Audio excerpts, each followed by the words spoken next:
Over the past 25 years, I have installed hundreds of landscapes. I have seen plants that look great at the nursery only look terrible after one season in the landscape. On the other hand, I've seen plants that don't nearly get the credit that they deserve. These plants show up year after year, regardless of what the weather throws at them. Today, I want to share with you 10 plants that I use every single time I design a landscape. These are my proven performers. Now, a lot of you have already watched my video on 10 plants I will never use in a landscape, and that clearly struck a nerve. Today we're flipping the script because for every plant that I've marked off the list, there's a plant that I keep going back to every single time. These are plants that perform well in full sun, full shade, are drought tolerant, deer resistant, and also disease resistant. I'm going to give you the common name, I'm going to give you the scientific name, but more importantly, I'm going to give you why these plants make my list of plants that I go back to every single time I do a landscape. Hi, my name is Dr. Tom Warren, and you're watching The Plant Doctor. Let's get into it. Number one on the list, and no landscaper I know would argue with this, is the knockout rose, or Rosa rudraz, the original knockout. Before this rose came out in 2000, roses were a maintenance nightmare. You had to spray them constantly for black spot, aphids, and rust. Clients would call me every 2 weeks asking why their roses look so bad. Knockouts changed everything. It blooms from spring until first frost.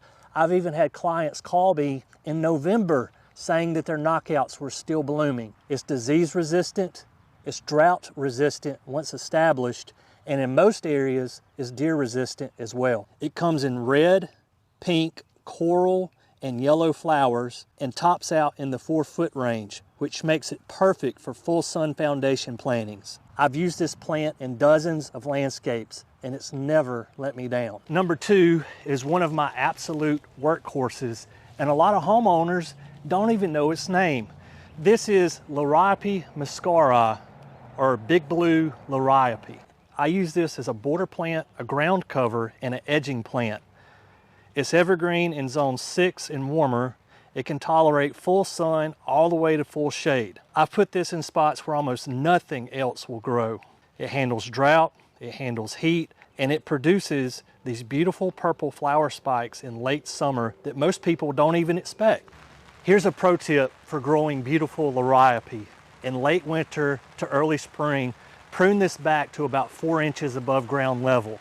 It's going to look rough for 2 to 4 weeks, but it's going to flush back out and be very beautiful for you going into the spring and summer season. This next plant is one I genuinely get excited talking about, and if you've ever walked by one in full bloom, you know why. This is tea olive, Osmanthus fragrans. Now, tea olive is not as widely known outside of the southeast and Gulf Coast, but in zone 7 through 11, it is one of the most rewarding plants you can put in a landscape.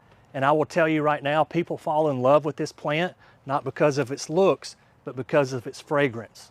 The flowers on a tea olive are tiny, small clusters of creamy white blossoms tucked into the foliage. You will never pick it out of a lineup based on flower alone, but the fragrance can carry for 30, 40, sometimes even 50 feet from the plant. The smell is sweet, almost apricot-like, and stops people in their tracks. I've had clients stop me and say, "Tom, what is that wonderful smell coming from the neighbor's yard?" Every single time, it is tea olive. Here's what makes tea olive so valuable in the landscape. In the fall, winter, and early spring, anytime you have a warming trend, the tea olive is going to flower. It's providing a fragrance to the landscape when most other plants are asleep. That type of off-season interest is something I'm always looking for when designing and planning a landscape.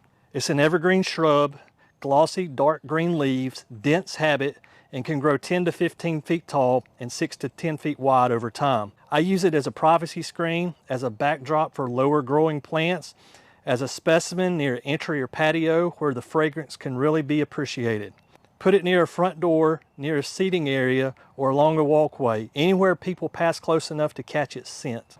Full sun to part shade, disease resistant, deer resistant, and drought tolerant once established. You're not going to be out there nursing this plant. Once it's in the ground and established, it takes care of itself. If you live in its growing zone and you do not have tea olive on your property, I would encourage you to plant one. That's how serious I am about the fragrance of this plant. You just need one and the whole yard will be enveloped in fragrance.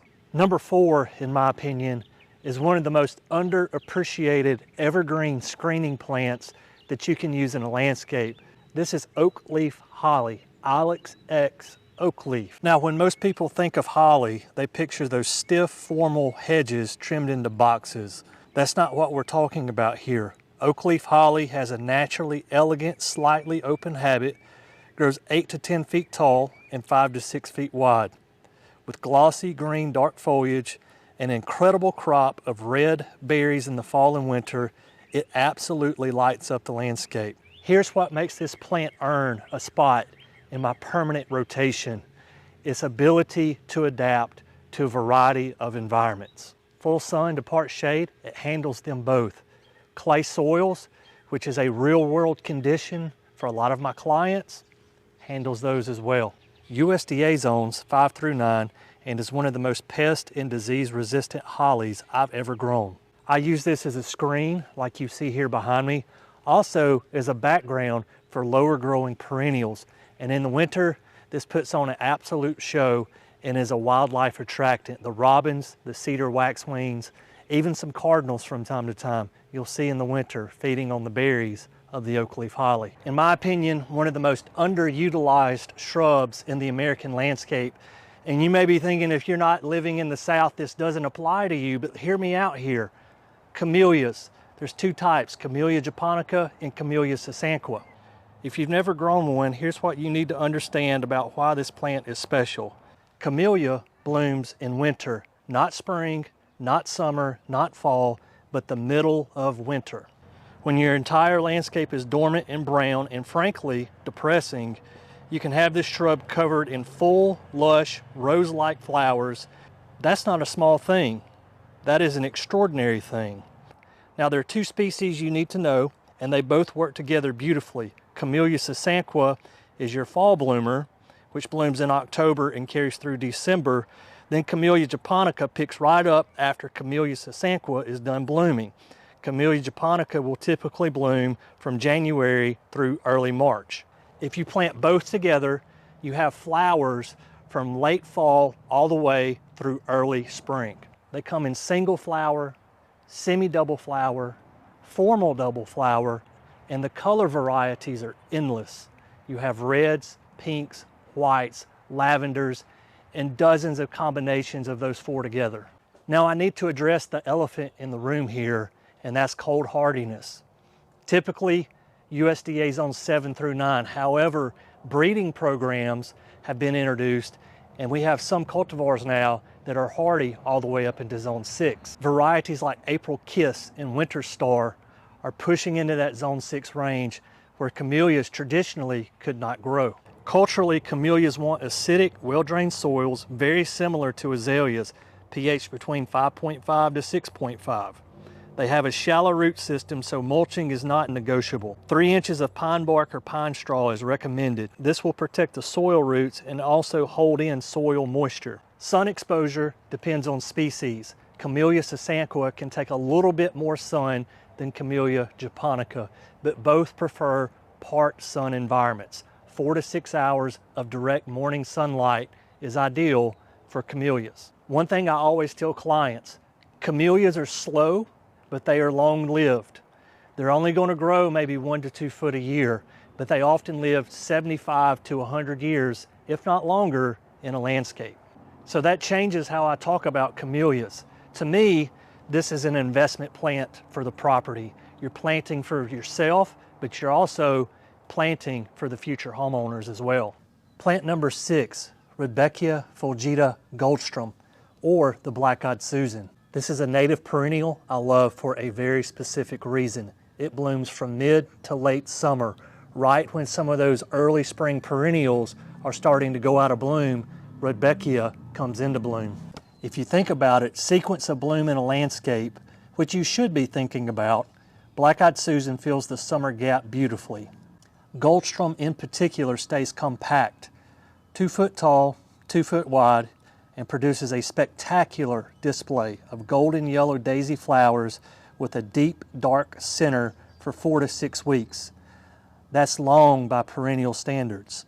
This is a full sun perennial that is extremely drought tolerant once established. And a pro tip for you, leave the seed heads up in the winter. The birds will come, in particular American goldfinch, and will feed on the seed heads. Black-eyed Susan is the type of plant that keeps giving even after the flowers are gone. Quick pause here. If you've been thinking about redesigning a bed this spring, the first 6 plants alone give you a very strong foundation to get started. Keep watching. The last 4 are chosen for those problem areas in a landscape. Number 7 on the list, Spirea, specifically the modern day varieties like you see here. This is double play candy corn. There's also double play gold, magic carpet, and little princess. These are deciduous shrubs that stay in the 2 to 3 foot range, and these are some of the most versatile shrubs that I've ever worked with. Here's what separates the newer Spireas from the old varieties. Multi-season color. Double play gold and double play candy corn come out in the spring with electric gold foliage, almost neon yellow. Then transitions to lime green in the summer with pink flowers, then picks up red and orange tones in the fall. 3 seasons of interest in one plant. This plant is also extremely cold tolerant. USDA zones 3 through 9, so this can be grown fairly far north. They can handle the heat, they can handle the cold, and they can handle drought once established. If they get a little leggy on you, shear them by about 1/3 in height in the middle of summer, and they will flush back out with fresh new growth. This is a great shrub for foundation plantings, or as you can see here in mass, it looks great as well. This is one of the most adaptable shrubs in all of the nursery trade. Number 8 on our list does not look like much in late winter right now. However, this is a showcase in the spring. I literally have people pull over and ask me, what plant is that in your yard? This is a showcase stopper of a plant. What you're looking at is Snowball viburnum, and once you see one in peak bloom, you'll understand exactly why people stop and ask about it. Now, Snowball viburnum is a common name that gets applied to a couple of different species, and I want to be very precise here that they are not identical. The one I reach for the most in professional installations is Viburnum macrocephalum, the Chinese Snowball viburnum.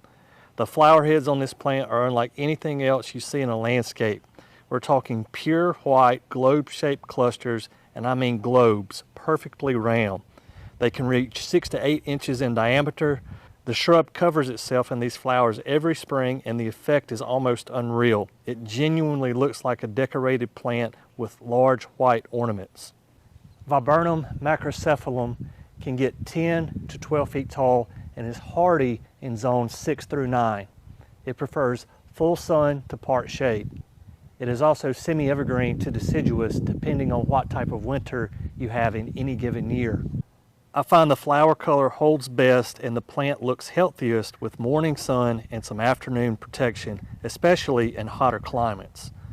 Well-drained soil, moderate moisture, viburnums as a family don't like to sit with wet feet. Here's what I want you to understand about this plant. It is a specimen plant. You place this where you want people to look. It's a short bloom plant, only blooming for 3 to 4 weeks each season. It's not a repeat bloomer like several we've looked at. However, when this is in full bloom, nothing else in the landscape is going to outperform it. Number 9 on the list is a plant that people have been using for centuries, and for good reason. This is lavender, or Lavandula angustifolia. English lavender specifically is what I reach out for in the landscape. Varieties like Hidcote, Munstead, and Phenomenal. Phenomenal in particular is one I've been very impressed with over the last several years. It's more heat and humidity tolerant than older varieties, which matters a lot in mid-Atlantic and southeastern states. Here's what lavender brings to the landscape that almost no other plant can match. Fragrance, flower color, pollinators, and deer resistant. I've had clients tell me they walk out of their front door just to smell lavender. That is the kind of emotional connection to a landscape that you cannot put a price on. Full sun and well-drained soils are non-negotiable. In wet soils, you will see a decline in your lavender plants. But in the right conditions, well-drained soil, 6 or more hours of direct sunlight, zones 5 through 8, it is remarkably tough and long-lived. Number 10 on the list is a plant that completely changed how I use azaleas in the landscape. And if you're wondering why your azaleas only look good for 2 or 3 weeks in the spring, this plant here is a game changer for you. This is the Encore azalea. Traditional azaleas are a one-and-done plant. They put on a spectacular show in early spring, and then for the other 50 weeks of the year, you've got a green blob sitting in your landscape. That's always bothered me. For the space the shrub takes up, it needs to earn its place more than 2 weeks out of the year. The Encore azalea changed the game completely. These plants were bred to flower multiple times per year. You have an initial spring flush, then you have a summer flush, and then in the fall, they showcase again with these beautiful flowers. 3 blooming seasons in 1 year with an azalea. Now here's something important I want you to know about Encore azalea. These take a little more sun than a traditional azalea. You want around 6 hours of sunlight on your Encore compared to the traditional azalea that needed maybe 4 or 6 hours max of sunlight. If you put them in less sunlight, you're only going to get that spring flower season and not have the enjoyment of the summer and fall blooms. Give them that morning to early afternoon sun, provide them with some shade in the mid to late afternoon, and they will perform for you excellent all year round. Variety selection is excellent. You've got compact forms that stay round, around 2 or 3 feet tall, such as autumn coral and autumn rouge. Larger varieties push to 4 to 5 feet tall, like autumn empress and autumn monarch. Color range from white to salmon to deep red to purple. I'll often mix 2 or 3 varieties together in the same bed to get a color combination that carries throughout all 3 bloom cycles. Encore azaleas are evergreen, USDA zone 6 through 10, and like slightly acidic soil. If your pH is off, your Encores will let you know. You'll see yellow leaves with green veins. That is your indicator that your pH is off. A little bit of sulfur added to the root zone of the plant will lower the pH and make your azalea much more happy. Encores look great as a foundation planting, a border planting, or massed along slopes. Wherever you would use a traditional azalea, you can also use Encore. But the bonus is you're getting 3 bloom cycles as compared to just 1. And if I have to choose between traditional azalea and Encore, that's not even a question for me. Give me the 3 bloom cycles. So there you have it, my top 10 plants. But before I let you go, one last thought that ties all these together. All of these plants are high output but low input. These are truly plants that are an investment that will stand the test of time. Guys, as always, thank you for watching The Plant Doctor. And until next time, happy gardening.